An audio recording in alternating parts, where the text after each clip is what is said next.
I walk 2 miles to charge my car, and that's a problem. California, where I live, and many other parts of the world are going to go full electric by 2030, 2035.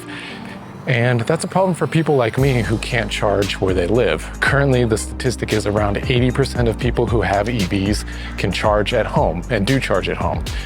So right now that leaves 20% of us that can't, and that number is just gonna grow. So what's the solution? Well, luckily, because it's electric, there are a bunch of different solutions, but one that might equalize it for a lot of people, especially people closer to the equator, is solar charging.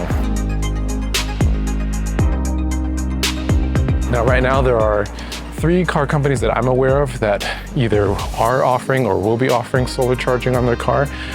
So Lightyear One is one that currently has it.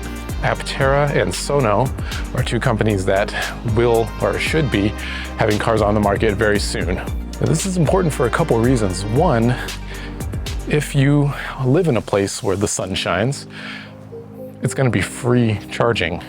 Now, depending on the car, you might be able to charge as much as you need for your daily driving every day, or it might just add to your charging. It might not give you enough to get to where you need to go. Let's say you only get 20 miles of charging from solar, but you need 50. It's still going to cut down on the time that you need to be plugged in at a charger. So not only would it be free to charge by the sun, but you can charge anywhere in theory, right? So for now, let's say that you live in a sunny area. As long as you're parked outside, you'll be charging your car. And that's really where it's at. So like I mentioned in the beginning, I walk 2 miles to go charge my car.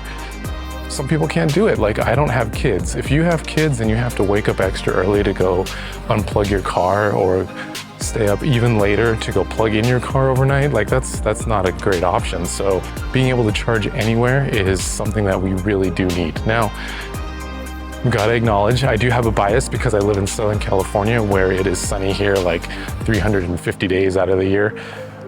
And I know there are areas where you don't get a lot of sun at all. So yeah, solar isn't gonna be a complete equalizer, but it is part of solutions that we need. If you do have a place to charge, you're probably wondering, well, what does that matter to me? I don't care, I can charge where I live. Having a solar car gives you energy independence. There are things happening in Europe right now where their electricity is really, really expensive. And I guess in theory, that can happen anywhere. If you're able to charge your car from the sun anywhere you want for free, you have energy basically anytime you want, as long as you live in a sunny area, right? Now, there are some companies like Sono is supposed to be able to have vehicle-to-grid capabilities where if you have it set up properly, you could power your house, you could power appliances you could even charge another electric car from your car.